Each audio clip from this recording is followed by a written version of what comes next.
देखिए, आज political justice party का 1 साल हो गया है गठन हुए।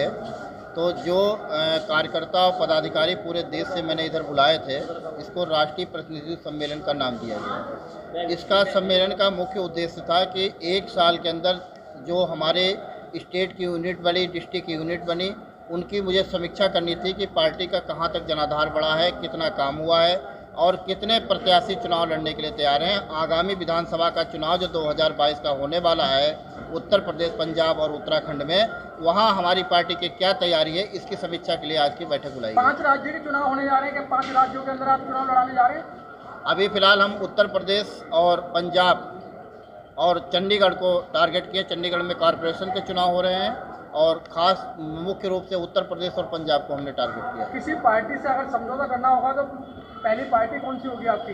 देखिए, अभी मैंने बताया, आपने मेरी स्पीच भी सुनी होगी कि जो पार्टी हमारे मैनिफेस्टो के हिसाब से तैयार होगी समझौता करने के लिए, हम उस पार्टी को से समझौता करने के लिए भी तैयार हैं। और इस देश में जो ये जालिम सरकार चल रही है, जो देश को पूरी तरीके से हर नागरिक को ख़त्म करना चाहती है, हर व्यवस्था को ख़त्म करना चाहती है, इस जालिम सरकार को खाड़ फेरने के लिए अगर किसी पार्टी से मुझे समझौता करना पड़ा तो मैं समझौता भी करूँगा। निजीकरण, निगमीकरण पे क्या कहेंगे आप पार्टी को लेकर? देखिए, जो निजीकरण की व्यवस्था हुई है पूरे देश के अंदर, ये पूरी तरीके से हमारे SC, ST, OBC और माइनॉरिटी के लोगों की जो जीविकोपार्जन चल रही थी, ये आर्थिक तरीके से उनकी हत्या की जा रही है और हमारा आरक्षण जो है वो पूरी तरीके से देश के अंदर वो है समाप्त किया जा रहा है। सर, अभी आपकी जो शपथ ली थी उसके अंदर आपने समझ लाई है कि जो निजीकरण में आपको रिजर्वेशन देगा हम उस पार्टी को वोट देंगे। देखिए, रिजर्वेशन जो निजीकरण में देगा, इसकी शपथ हमने इसलिए दिलाई कि कोई भी, देखिए, निजीकरण जो कंपनियां करती हैं, अब अगर कोई कंपनी एग्रीमेंट करती है हमारे साथ में कि इसमें भी हम आरक्षण की व्यवस्था करेंगे, तो हम निश्चित तौर पे उसका समर्थन करेंगे। तो आप निजीकरण के पक्ष में, विरोध में? हम 100% निजीकरण के विरोध में हैं। निजीकरण किसी भी देश में, किसी प्राइवेटाइजेशन होना ही नहीं चाहिए। आज देख लीजिए कि कोई ऐसी कंपनी नहीं बची, कोई ऐसी संस्था नहीं बची है जो निजी क्षेत्रों में चली गई हो। पॉलिटिकल जस्टिस पार्टी का आज पहला राष्ट्रीय प्रतिनिधि सम्मेलन था, तो क्या आप बताएंगे मीडिया के सामने कितने राज्य के प्रतिनिधि आज इस सम्मेलन में भाग लिया है? यहाँ पर पंजाब, हरियाणा, चंडीगढ़, मध्य प्रदेश और उत्तराखंड और दिल्ली, यहाँ के डेलीगेट्स जो है इस सम्मेलन में शामिल हुए और आसाम के भी यहाँ पे डेलीगेट जो है वो चुनाव यहाँ पे शामिल हुए। क्या पॉलिटिकल जस्टिस पार्टी की इन राज्यों में विधानसभा स्तर पे, लोकसभा स्तर पे या ब्लॉक स्तर पे समितियां गठित हो चुकी हैं? देखिए, मैंने अभी अपनी स्पीच में कहा कि मैंने आसाम में विधानसभा का चुनाव लड़ा है। 21 सीटों पर विधानसभा का चुनाव लड़ा है और वहाँ पे म्यूनिसिपैलिटी का चुनाव होने वाला असम में, तो हमारी विधानसभा लेवल पे नगर कमेटियां तक गठित हो चुकी है असम में। उत्तर प्रदेश में हमारी विधानसभा लेवल पे भी कमेटियां गठित हो गई हैं। पंजाब में हमारी डिस्ट्रिक्ट लेवल पे कमेटियां का काम चल रहा है। तो उत्तराखंड में भी हमने स्टेट कमेटी का गठन कर दिया है। उत्तर प्रदेश की 403 विधानसभा सीटें हैं, क्या पॉलिटिकल जस्टिस पार्टी उन सीटों पे पूर्णतः अपने प्रत्याशी उतार पाएगी? अब मैं ये आपको नहीं बताऊंगा कि मैं 403 सीटों पे पॉलिटिकल जस्टिस पार्टी चुनाव लड़ाएगी। 1 साल हुआ है अभी पार्टी को बने हुए। 1 साल में हमने जितनी प्रगति की है, ये जरूर है कि निश्चित तौर पे कुछ सीटें मैंने चिन्हित की हैं, उन पर पॉलिटिकल जस्टिस पार्टी मजबूती के साथ चुनाव लड़ेगी। एक तरफ आप कहते हैं पॉलिटिकल जस्टिस पार्टी के पास में ना पैसा है, ना घोड़ा है, ना गाड़ी है, फिर भी आप कहते हैं कि हम जो है कहीं ना कहीं उत्तर प्रदेश की राजनीति में अपनी भूमिका निभाएंगे। कैसे निभा पाएंगे फिर आप? देखिए, मैंने कहा कि पॉलिटिकल जस्टिस पार्टी के पास ना तो माफिया का किसी का पैसा है, ना धन्ना सेठ का किसी का पैसा है। हमारे जो वर्कर हैं, हमारे पदाधिकारी हैं, हमारे कार्यकर्ता हैं, इन्होंने 10-10, 20-20 रुपए का धन इकट्ठा करके पार्टी को चुनाव लड़ाने के लिए तैयार किया है। सर, आप बार बार अभी अपनी स्पीच में कह रहे थे राष्ट्रीय अध्यक्ष चेंज करेंगे, राष्ट्रीय अध्यक्ष चेंज करेंगे, क्या लगता है कि आपके ऊपर गाज गिरने वाली है? मेरे पर गाज कौन गिराएगा? मेरे पर गाज नहीं गिराएगा। जब पार्टी का गठन हो रहा था, पार्टी के गठन में हमने पार्टी को लोकतांत्रिक पार्टी बनाया है और इस लोकतांत्रिक व्यवस्था में निश्चित तौर पे आज हम अध्यक्ष हैं, कल हमारी पार्टी का कोई वर्कर जो होगा वो निश्चित प्रेसिडेंट होगा।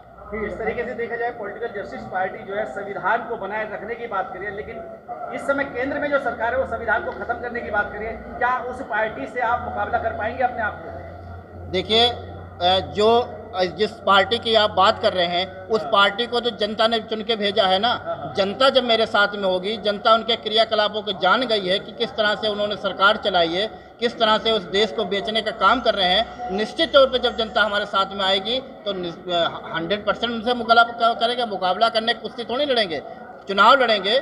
और जो हम बाबा साहब ने जो वोट का अधिकार दिया है वो हथियार इस्तेमाल करेंगे, और वो हथियार जब इस्तेमाल होगा तो निश्चित तौर पे हम उससे मुकाबला करेंगे, क्यों नहीं कर सकते हैं। जिस तरीके से वोट की चोट की आप बात कर रहे हैं, क्या आप अपने बूथ लेवल तक उन कार्यकर्ताओं को तैयार कर पा रहे हैं वोट की चोट के लिए कि जो केंद्र की और राज्य की सरकार है उत्तर प्रदेश में, उसको निस्तेनाबूद किया जाए? देखिए, इस समय सोशल मीडिया का जमाना है। हाँ। हमारा जो ग्रास रूट का वर्कर है, जो पदाधिकारी है, जो सरकार के क्रियाकलाप हैं, वो पूरे तरीके से ग्रास रूट तक पहुंच चुके हैं। और हमारा संगठनात्मक ढांचा जो आज ये खड़ा हुआ है पूरे देश के अंदर, निश्चित तौर पे हमारा जो ग्रास रूट का वर्कर है वो उन व्यवस्थाओं से मुकाबला करने के लिए आज तैयार है। 100% उनसे मुकाबला करेगा और अपनी पार्टी को वोट दिलवाएगा। जिस तरीके से योगी सरकार जो है सोशल मीडिया के जरिए, प्रिंट मीडिया के जरिए, इलेक्ट्रॉनिक मीडिया के जरिए अपनी उपलब्धियां दिन रात गिना रही है, पेपरों में डेली जो है वो दे रही है कि हमने इतने करोड़ों लोगों को जो है रोजगार दिया है, इसके अलावा जो है गृहिणियों को जो है हमने सिलेंडर बांटे हैं, इसके अलावा गरीब निर्धन लोगों को अपने मकान भी दिए हैं। क्या उस झूठ का पर्दाफाश political justice party Uttar Pradesh में 2022 के चुनाव में कर पाएगी या नहीं कर पाएगी? देखिए, इसको पॉलिटिकल जस्टिस पार्टी को झूठ का पर्दाफाश करने की जरूरत नहीं है। झूठ का पर्दाफाश जो है वो आम जनता कर चुकी है। कितने सिलेंडर बांटे हैं, कितने मकान बनवाए हैं, कितनी व्यवस्थाएं करी हैं, इसको हमें करने की जरूरत नहीं है, हमारी पार्टी को करने की जरूरत नहीं। पॉलिटिकल जस्टिस पार्टी तो केवल अपना संविधान लेके जनता के बीच में जाएगी कि हम ये नया करना चाहते हैं। उनकी सारी कमियां उन्होंने जो किया ये जनता पूरी तरीके से जान चुकी है। आखिरी चलते चलते आपकी प्लानिंग क्या है 2022 के चुनाव को लेके, अगर खासकर उत्तर प्रदेश की बात की जाए, क्या कहना चाहेंगे इसको लेके? उत्तर प्रदेश में जो आगामी विधानसभा का चुनाव है, मेरी प्लानिंग है कि मैंने अभी मंच से घोषणा की है कि मैं उत्तर प्रदेश के अंदर बड़ी बड़ी रैलियां करूंगा, बड़े बड़े कार्यकर्ताओं को अपने कार्यकर्ता सम्मेलन इकट्ठा करूंगा।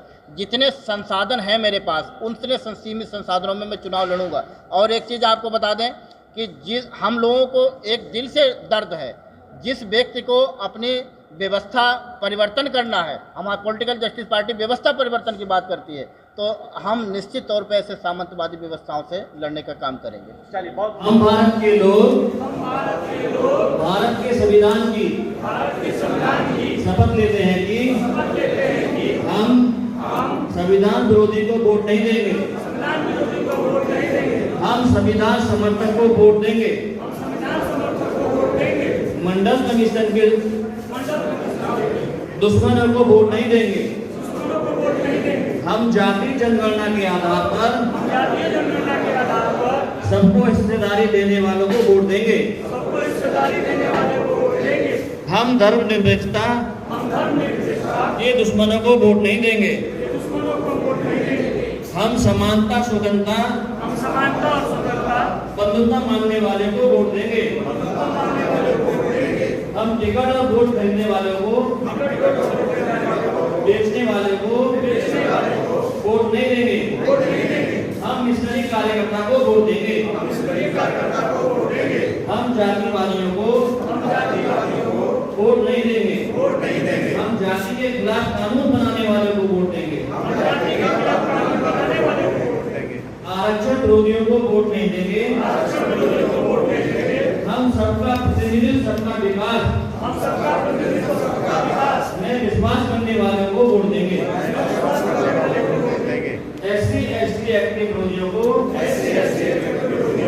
वोट नहीं देंगे, हम अत्याचार समाप्त करने वालों को वोट देंगे, रेप गैंगरेप पेशाब पिलाने वालों को, मॉब लिंचिंग ऑनर किलिंग करने वालों को, किसी की कठपुतली को, माफिया को वोट नहीं देंगे, हम ईमानदार, जानकार, वफादार और शरीफ लोगों को वोट देंगे, हम अंधविश्वास फैलाने वाले को, झूठा वादा करने वाले को, बेईमान और भ्रष्ट लोगों को वोट नहीं देंगे, हम वैज्ञानिक चेतना और वादा निभाने वालों को वोट देंगे, हम न्यायालयों में भाई भतीजावाद से नियुक्त का समर्थन कराने वाले को वोट नहीं देंगे। हम न्यायालय, रक्षा, निजी क्षेत्र में आरक्षण देने वालों को वोट देंगे। हम किसी के भी कहने पर किसी भी बदलाव में, लालच में, मजबूरी में किसी भी चुनाव के किसी भी मनुवादी को वोट नहीं देंगे, क्योंकि जातिवादी कभी भी हमारे हिस्सेदारी अभियान का समर्थन हो ही नहीं सकता। जय भीम, जय भारत।